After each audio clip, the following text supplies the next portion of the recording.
Good morning, good afternoon, good evening, wherever you are, whatever time it is. Welcome to the Secrets of a Ghostwriter.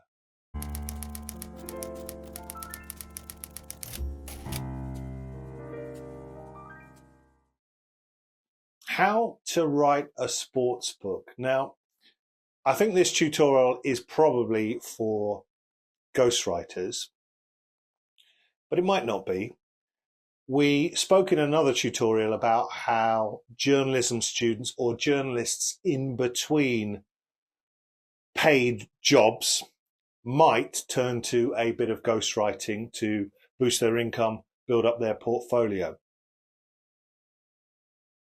Sports books are a massive market. There's absolutely no doubt about that. I'm not sure I can name too many brilliant ones that I've read. And I think this is the genre where the relationship between the ghost and the subject is tested the most. We'll talk about this in another tutorial, but the first thing that a customer sees with a book is the cover. And quite often, and I think particularly in America, certainly in Britain, but it's a bit 50-50, you should only ever have one name on the cover. So I don't like to see books where the word with separates two names. So it's the star and then the journalist. Straight away, that undermines the book for me.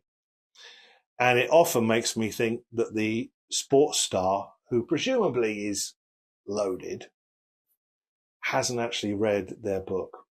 And even though you can get lost in the writing once you're a few pages in and you're thinking, oh, this is quite a good story, I think that sort of, can I call it a stain, will stay with you.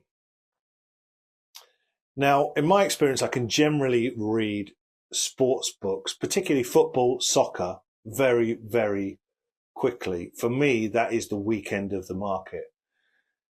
Without sounding snobby, there are other sports, cricket in the UK being one of them, where I think that the client has more input.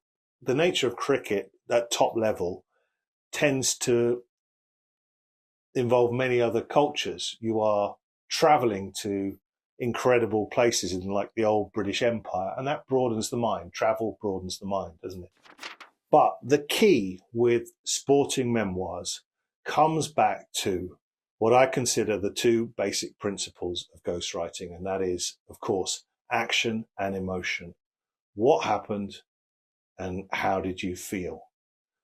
I wouldn't want to read a sports book where everything is glory, everything is a success, because you're not finding out about the person, are you? You want to find a little bit of heartbreak or a little bit of David and Goliath in there, coming against the odds, facing adversity. Just when you thought you were about to lose everything, everything turns to gold and you win again. But the most important thing to consider in a sports book is simply this, that notwithstanding the fact that you would generally be writing these books at the end of somebody's career, though that's not always true, some people do, I think, have the conceit to publish more than one autobiography. Surely these things are sort of end of life or end of career projects. Google has changed everything.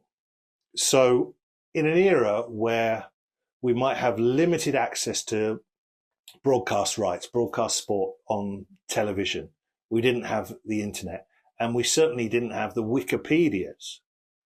We had a real absence in that era of sporting data, of sporting records. And now many commentators use this as part of their, set of tools for broadcasting. Instead of actually commentating, if you listen, they don't always paint the pictures and add to what you see on the screen, but they will bombard you with stats. We are stat crazy. So to simply write a sports book that concentrates on the trophies and the medals is providing something that is already there and known to the person who is likely to purchase that book. And heaven forbid you are ghosting for a rising star whose career has still to reach new heights, well, let me put it to you like this, that every word you write is automatically, immediately out of date, because by the time that book comes to print, they will have probably gone to new heights. And if you list, for example, appearances or goals, well, those numbers are going to change, aren't they? So the career needs to be over. It needs to be considered, and it needs to show the soul and not just the stats. So I hope that helps, and I'll see you next time when The Secrets of a Ghostwriter continues.